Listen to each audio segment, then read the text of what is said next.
Hello बच्चों, समर्पण classes में आपका स्वागत है। आज हम अंकगणित की आधारभूत प्रमेय पढ़ेंगे और आप लोग वीडियो को लास्ट तक देखा करें।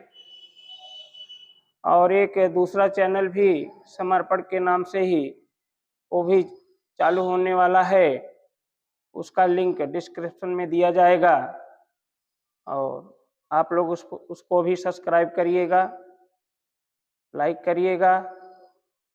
और चलें फिर शुरू करते हैं आज की क्लास। अंकगणित की आधारभूत प्रमेय क्या है? जैसे अंकगणित की आधारभूत प्रमेय का मतलब ये है, मतलब कोई भी भाज्य संख्या आप ले लें तो उसको अभाज्य गुणनखंड के गुणनफल के रूप में आप लिख सकते हैं। इसी को अंकगणित का आधारभूत प्रमेय कहते हैं। कोई भी अभाज्य संख्या ले लें, जैसे भाज्य संख्या 72 आप ले लिए, कोई भी भाज्य संख्या ले लें तो उस भाज्य संख्या को आप अभाज्य गुणनखंड के गुणनफल के रूप में लिख सकते हैं। जैसे ये भी भाज्य संख्या है, इसको भी आप अभाज्य गुणनखंड के गुणनफल के रूप में लिख सकते हैं। कोई भी भाज्य संख्या ले लें, जैसे 24, तो आप इसको अभाज्य गुणनखंड के गुणनफल के रूप में लिख सकते हैं। 24 का अभाज्य गुणनखंड करना है तो मन में विचार करो, ऐसी दो संख्या खोजो जिनका गुणा करें 24 बनाए, चाहे जो दो संख्या, 3 8 24। तो दोनों संख्याओं में जो अभाज्य है उसको तो लिख लेना है और जो अभाज्य नहीं है उसको फिर तोड़ना है। अभी 8 अभाज्य नहीं है तो 8 को फिर सोचो, मन में दो संख्या सोचो, गुणा करें 8 बनाए, 2 चौक 8, 2 अभाज्य है तो लिख लेंगे, 4 अभाज्य नहीं है फिर अभी तोड़ेंगे 4 को मन में, दो संख्या खोजो, गुणा करें 4, 2 दूनी 4, ये पूरा हो गया, 3 दूनी 6 दूनी 12 दूनी 24, जो कि ये हमारी भाज्य संख्या है। यह अभाज्य गुणनखंड के गुणनफल के रूप में व्यक्त हो गया। तो अंकगणित का आधारभूत प्रमेय के द्वारा किसी भी भाज्य संख्या को अभाज्य गुणनखंड के गुणनफल के रूप में लिखा जा सकता है। इसी को हम कहते हैं अंकगणित का आधारभूत प्रमेय। लेकिन आप कोई अभाज्य संख्या अगर लें, अभाज्य संख्या, तो इसको आप अभाज्य संख्या को गुणनखंड के गुणनफल के रूप में नहीं लिख सकते, क्योंकि अंकगणित का आधारभूत प्रमेय बना है भाज्य संख्याओं के लिए। अगर कोई भाज्य संख्या होगी तभी आप उसको अभाज्य गुणनखंड के गुणनफल के रूप में लिख सकते हैं। और आप अभाज्य संख्या पढ़ चुके हैं और अभाज्य संख्या बताए थे, आपको याद भी कर लेना चाहिए। जैसे सबसे छोटी अभाज्य संख्या 2 है, उसके बाद 3 है, 5 है, 7 है, 11 है, 13 है, 17 है, 19 है। आपको हम परिभाषा अभाज्य क्या बताएं, आप और भी खोज सकते हैं। कम से कम इतनी संख्याएं आपको याद ही होनी चाहिए, क्योंकि कोई भी भाज्य संख्या होगी उसको हम इसी अभाज्य गुणनखंड के गुणनफल के रूप में लिख पाएंगे जब हमें मालूम होगा कि अभाज्य संख्या कौन कौन होती हैं, तभी तो हम तोड़ पाएंगे। और अभाज्य संख्या ऐसी संख्या है जो स्वयं से विभाजित हो और एक से और अन्य किसी से विभाजित ना हो, अभाज्य संख्या कहलाती है।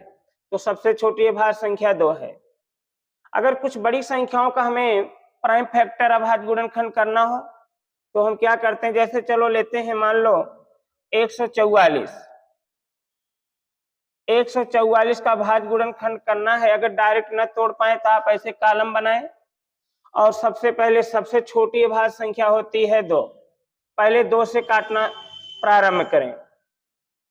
अगर 2 से कटे तो काटो, 2 से न कटे तो 2 को छोड़कर आगे 3 से ट्राई करेंगे और यह संख्या 2 से कट जाएगी। 2 से कोई संख्या कटेगी कि नहीं, क्या उसके तरीके होते हैं।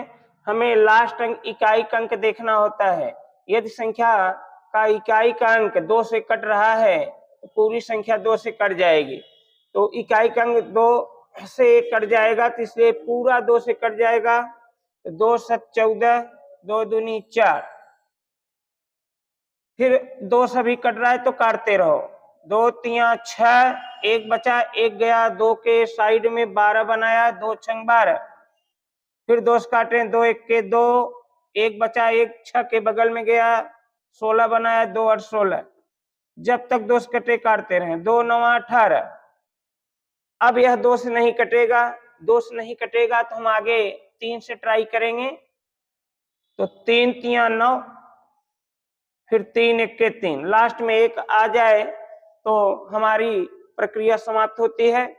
अर्थात हम 144 का भाज्य गुणनखंड अब लिख सकते हैं, जो कि हमारी भाज्य संख्या है 144। अब इसको हम अभाज्य गुणनखंड के गुणनफल के रूप में लिख सकते हैं। यानी आप देख रहे हैं 2 1 2 3 4, 4 बार 2 आया है तो गुणा बीच में अपने मन से लगाते जाएं, 2 गुणे 2 गुणे 2, और 2 बार 3 आया है तो गुणे 3 गुणे 3। अब आप चेक करेंगे तो 144 बना लिया है। 2 दूनी 4 दूनी 8, दूनी 16 3 48, 48 3 144। और अगर आप डायरेक्ट कर पाए तो ज्यादा बढ़िया है, डायरेक्ट सोच पाए तो ज्यादा बढ़िया है। बड़ी बड़ी संख्याओं को भी आप डायरेक्ट सोच के अभाज्य गुणनखंड कर सकते हैं। जैसे हमें करना है,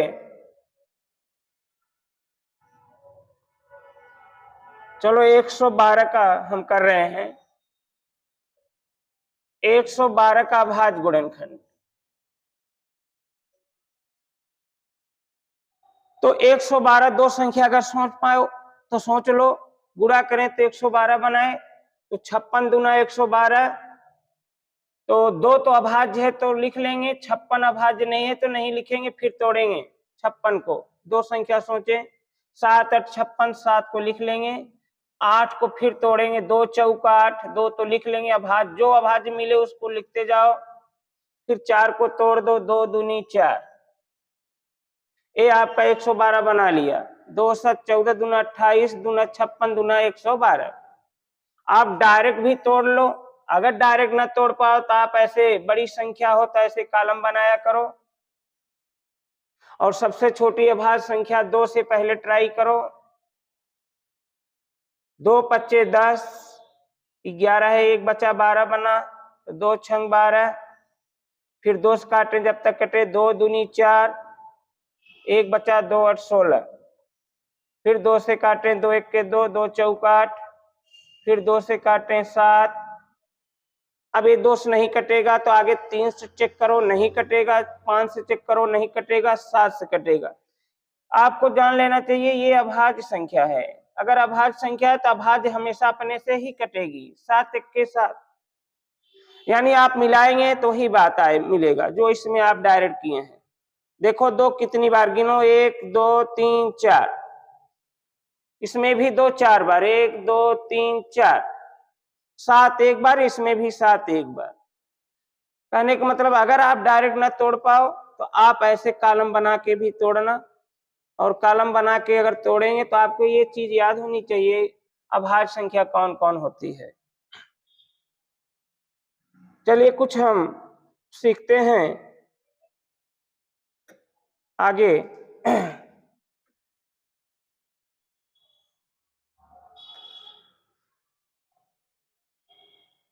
जैसे कह दिया जाए 48 का प्राइम फैक्टर निकालें, 48 का अभाज्य गुणनखंड करें, तो डायरेक्ट आप सोच सकते हैं 8 छंग 48, और भी संख्याएं सोच सकते हैं, 16 3 48।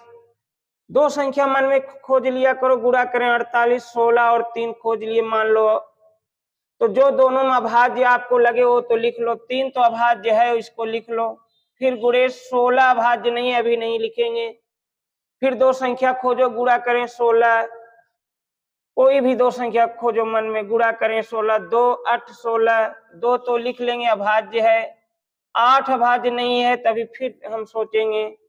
दो संख्या खोजो, गुणा करें 8, तो 2 चौक 8, 2 तो लिख लेंगे अभाज्य है, 4 को अभी नहीं लिखेंगे क्योंकि 4 अभाज्य नहीं है। फिर दो संख्या खोजो, गुणा करें, 4 2 दूनी 4, तो हो गया 3 दूनी 6 दूनी 12 दूना 24 दूना 48। अगर हमें जैसे एक और संख्या लेते हैं 56 का अभाज्य गुणनखंड करना है, तो 8 7 56, 7 तो लिख लो, 7 इसलिए लिख लें क्योंकि अभाज्य है। 8 को फिर तोड़ो मन में, 2 चौक 8, 2 तो लिख लो क्योंकि अभाज्य है। 4 को फिर तोड़ो, 2 गुणे 2, ये आपका 56 हो गया।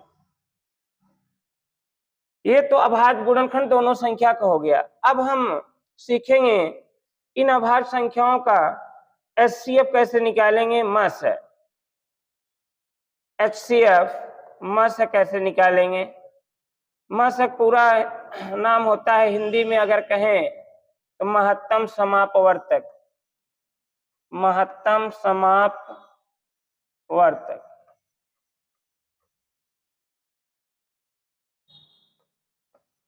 तो महत्तम समापवर्तक किसे कहते हैं? मस वह बड़ी से बड़ी संख्या होती है, मस मतलब महत्तम समापवर्तक, मस वह बड़ी से बड़ी संख्या होती है जो दी गई संख्याओं को पूरा पूरा विभाजित कर दे। मतलब 48 और 56 ये दी गई संख्या है।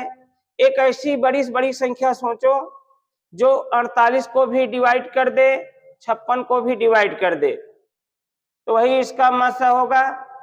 और यहाँ पे इन दोनों अगर आप सोच पाए तो 8 ऐसी संख्या मिलेगी जो दोनों को डिवाइड करेगा। 8 छंग 48, 8 7 56, 8 से बड़ी संख्या कोई आप नहीं पाएंगे जो दोनों को डिवाइड करे। तो मस वह बड़ी से बड़ी संख्या होती है जो दी गई संख्याओं को पूरा पूरा विभाजित कर देती है। अगर हमें मस निकालना है तो कैसे निकालेंगे? तो यहां लिखेंगे एचसीएफ ऑफ 48 कामा 56। इसका मतलब क्या होता है लिखने का? इसका मतलब है 48 और 56 का एचसीएफ मीन्स मस क्या होगा, यहां देखते हैं। जो आप गुणनखंड किए हैं उनमें जो सब में मेल करे, जो फैक्टर, जो संख्या दोनों गुणनखंडों में मेल करे, उसमें से एक संख्या आपको उतार लेना होता है। या कुछ ऐसा भी होता है एचसीएफ उतारने के एक तरीका ये भी है। एचसीएफ में हमेशा सबसे छोटी घात उतारते हैं। इसका क्या मतलब है देखें, चाहे ऊपर वाला फैक्टर देखें चाहे नीचे वाला। यहाँ पे 3 की घात 1 है, इसमें 3 एक बार है तो इसकी घात 1 है, और इसमें 3 की घात 0 मानेंगे। क्यों? क्योंकि इसमें 3 है नहीं, और जो चीज होगा नहीं उसकी घात हमेशा 0, क्योंकि किसी की घात 0 का मतलब होता है 1। यहाँ पे 3 की घात 1 है, इसमें 3 नहीं है तो इसमें 3 की घात 0 मानेंगे। तो बताएं 3 की घात 1 और 3 की घात 0 में कौन छोटा है? 3 की घात 0 छोटा है, तो 3 की घात 0 यहाँ लिखेंगे। और 3 की घात 0 लिखने का कोई मतलब नहीं है। 3 जब भी किसी की घात 0 लिखना हो तो मत लिखा करो, क्योंकि आगे गुणा आएगा, किसी की घात 0 का मतलब 1 होगा और किसी में 1 का गुणा करोगे तो कोई फर्क पड़ने वाला नहीं है। तो 3 का काम हो गया, मतलब 3 नहीं उतरेगा। यहाँ ऊपर 2 आप देखें कितनी बार है, 1 2 3 4 बार है, यानी 2 की घात 4 है। और नीचे भी मिलाओ, 2 की घात कितनी है? 3 है। तो मस में जो छोटी घात होगा वही उतरेगा। यहाँ 2 की घात 4 है, इसमें 2 की घात 3 है, यानी 2 की घात 3 उतारेंगे। 2 की घात 3 न लिख के 2 3 बार आप लिख लो। 3 संख्या चेक हो गई, 2 चेक हो गई। अब नीचे ऊपर देखो कौन सा चेक नहीं हुआ है? 7 चेक नहीं हुआ है। यहाँ 7 की पावर 1 है, यहाँ पे 7 की पावर 7 है नहीं तो उसकी पावर 0 मानेंगे। तो 7 की घात 1 और 7 की घात 0 में जो छोटा है वही उतारेंगे। 7 की घात 0 उतारेंगे तो पूरे 7 की घात 0 लिखने की जरूरत नहीं है। अर्थात यही हुआ 2 दूनी 4 दूनी 8। 48 और 56 का एचसीएफ कितना हुआ? म स वह बड़ी से बड़ी संख्या। अब 8 अपने आप में सबसे बड़ी संख्या है जो दोनों को काट देगी, 48 को भी पूरी तरह काट देगी और 56 को भी काट देगी। 8 से बड़ी कोई संख्या आप नहीं पाएंगे जो दोनों को पूरा पूरा काट दे। सोच के बताइएगा, आप 8 से बड़ी कोई संख्या पाओगे ही नहीं जो दी गई संख्या को पूरा पूरा काट दे। तो जो संख्या दी गई संख्या को पूरा पूरा काट दे और वह सबसे अपने आप में बड़ी हो तो वही म स है, अर्थात 48 56 का म स क्या हुआ 8। तो चले एक बार परिभाषा भी आप लिख सकते हैं। महत्तम समापवर्तक,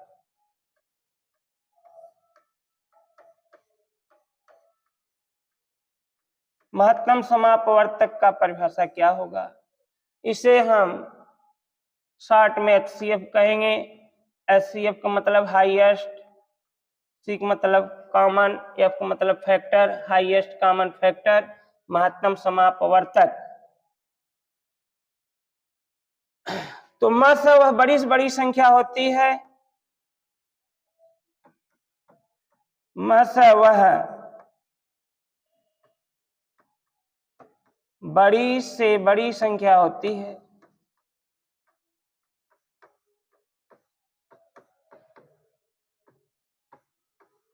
म स वह बड़ी से बड़ी संख्या होती है जो दी गई संख्याओं को, जो दी गई संख्याओं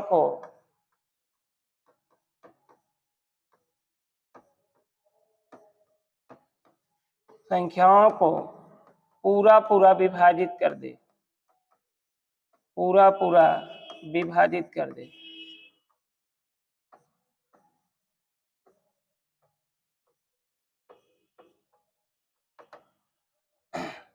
जैसे 48 और 56 का म स अभी आपने निकाला 8। अब 8 अपने आप में सबसे बड़ी है, मतलब 8 से बड़ी कोई संख्या है ही नहीं जो 48 को भी काट दे, 56 को भी काट दे। हाँ, 8 दोनों को काट रहा है, 8 छंग 48, 8 सत 56 और इससे बड़ी अन्य कोई संख्या है नहीं, इसलिए 48 56 का म स 8 हुआ। थोड़ा सा आगे एक और चीज देखें। जैसे अगर आपसे हम मुहजबानी पूछें बिना हल किए, जरा सोच के बताओ 12 और 16 का म स क्या होगा? सोच के बताएं बिना सॉल्व किए 12 और 16 का म स क्या होगा? तो म स परिभाषा कहता है म स वह बड़ी से बड़ी संख्या होगी जो दी गई संख्याओं को पूरा पूरा विभाजित कर देती है। तो कुछ लोग सोचेंगे जो संख्या दोनों को विभाजित कर दे वही म स है। ऐसा नहीं है, दोनों को विभाजित भी करे और वह अपने आप में सबसे बड़ी हो। जैसे अगर आप 2 लें तो 2 दोनों को विभाजित कर रहा है, 2 छंग 12, 2 8 16। लेकिन 2 से बड़ा अगर संख्या मिल जाए, दोनों को अगर वो भी विभाजित कर रहा है तो ये 2 म स नहीं होगा। जैसे 2 से बड़ा 4, 4 से 12 कट जाएगा, 4 तियां 12, 4 से 16 भी कट जाएगा, 4 चौक 16। अब अगर 4 से भी बड़ा कोई संख्या मिल जाए जो दोनों को डिवाइड करे तो वह म स होगा। लेकिन अब आप खोजोगे तो 4 से बड़ा कोई संख्या मिलेगा नहीं जो दोनों को डिवाइड कर रहा हो। यानी 4 जो है ये सबसे बड़ी संख्या है इन दोनों को काटने वाली। 4 तियां 12, 4 चौक 16। अब 4 से बड़ी कोई संख्या है ही नहीं, तो 12 16 का म स यही 4 फिक्स हो गया। 12 16 का म स 4 होगा।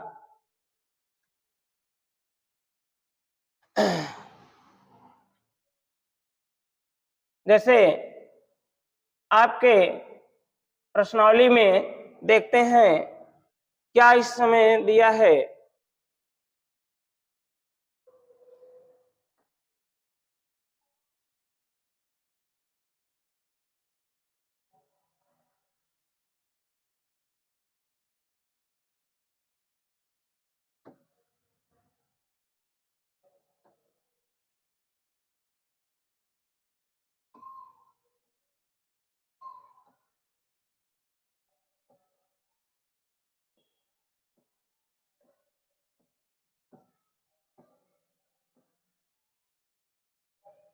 यही प्रश्नावली हमें पढ़ना है। ये पुरानी बुक में 1.2 दिया है, जो नई बुक आएगी उसमें प्रश्नावली 1.1 ही रहेगा ये। तो इसमें हमें क्या कहा है देखें, निम्नलिखित संख्याओं को, निम्नलिखित मीन्स जो नीचे संख्या लिखी गई है, निम्नलिखित मीन्स जो नीचे संख्या लिखी गई है, निम्नलिखित संख्याओं को अभाज्य गुणनखंडों के गुणनफल के रूप में व्यक्त कीजिए। निम्नलिखित संख्याओं को अभाज्य गुणनखंडों के गुणनफल के रूप में व्यक्त कीजिए, मतलब ये जो नीचे संख्या लिखी गई है 140, इसका हमें अभाज्य गुणनखंड करना है, 156 का भी करना, 3825 का भी करना, इसका भी। तो चलो पहले हम 140 का अभाज्य गुणनखंड करते हैं। पहला सवाल, प्रश्नावली का पहला सवाल, 140 का अभाज्य गुणनखंड हमें करना है। 140 का अभाज्य गुणनखंड करना है तो आप डायरेक्ट भी कर सकते हैं, या तो आप ऐसे कॉलम बना लो। और सबसे छोटी अभाज्य संख्या आपको याद है, न याद हो बार बार करें, याद कर लीजिए, 2, 3, 5, 7, 11, 13 और भी है। ऐसे कॉलम बना लो। और सबसे पहले सबसे छोटी अभाज्य संख्या 2 से हम देखेंगे कट रहा है कि नहीं, और 2 से कट जाएगा। 2 7 14 0 ऐसे उतार लें, फिर 2 से काटो, 2 3 6, 1 बचा 10 बनाया, तो 2 5 10। अब ये 2 से नहीं कटेगा, क्यों, लास्ट अंक 2 से नहीं कट रहा है, पूरी संख्या 2 से नहीं कटेगी। अब हम 3 से काटेंगे, 3 से भी नहीं कटेगा। 3 से कटने क्या तरीका होता है, संख्याओं को जोड़ लिया करो मन में, 5 3 8। यदि अंकों का योग 9 से 3 से कट रहा हो तब तो 3 से कटेगा, नहीं तो नहीं कटेगा। और ये 3 से कट नहीं रहा है, 5 3 8, 3 से नहीं कट रहा है, तो 35 भी जान लो 3 से नहीं कटेगा। अब हम चेक करेंगे 5 से, लास्ट में अगर 0 या 5 रहेगा जरूर 5 से कटेगा, 5 से कट जाएगा, 5 7 35। और 7 अभाज्य है, हर अभाज्य संख्या अपने से ही कटेगी, याद रखना। अगर यहाँ अभाज्य आया तो यहाँ भी अभाज्य से ही कटेगा, 7 1 के साथ। नीचे 1 आ जाए तो छोड़ दें। अब आपको यहाँ थोड़ा सा लिखना होगा इस ढंग से, 140 बराबर, हमने 140 का गुणनखंड किया तो लिखेंगे 140 बराबर 2 गुणे 2 गुणे 5 गुणे 7, 2 गुणे 2 गुणे 5 गुणे 7। ये हमारा 140 का अभाज्य गुणनखंड हो गया। अभी हमें सिर्फ इसमें अभाज्य गुणनखंड करना ही सिखाया है। ये पहला सवाल, तो फर्स्ट पार्ट। अब इसके बाद पहले का सेकंड पार्ट देखते हैं क्या है। पहले का ही सेकंड पार्ट 156 है। आपको 156 का अभाज्य गुणनखंड करना है, तो कॉलम ऐसे बना लो। और सबसे छोटी अभाज्य संख्या 2 है, पहले 2 से काटो, 2 7 14, 1 बचा 16 बनाया, 2 8 16। अगर लास्ट अंक 2 से कट रहा है तो 2 से पूरा कट जाएगा, सोचने की जरूरत नहीं है। 2 3 6, 1 बचा 18 बनाया, 2 9 18। अब देखो यहाँ पर लास्ट अंक 2 से नहीं कटेगा, इसलिए पूरी संख्या 39 2 से नहीं कटेगी। तो अब हम आगे 2 के बाद 3 पर देखेंगे, 3 से कट रहा है क्या, तो अंकों का जोड़ देखो, 9 3 12, 3 से कट जाएगा, 3 1 के 3, 3 3 9।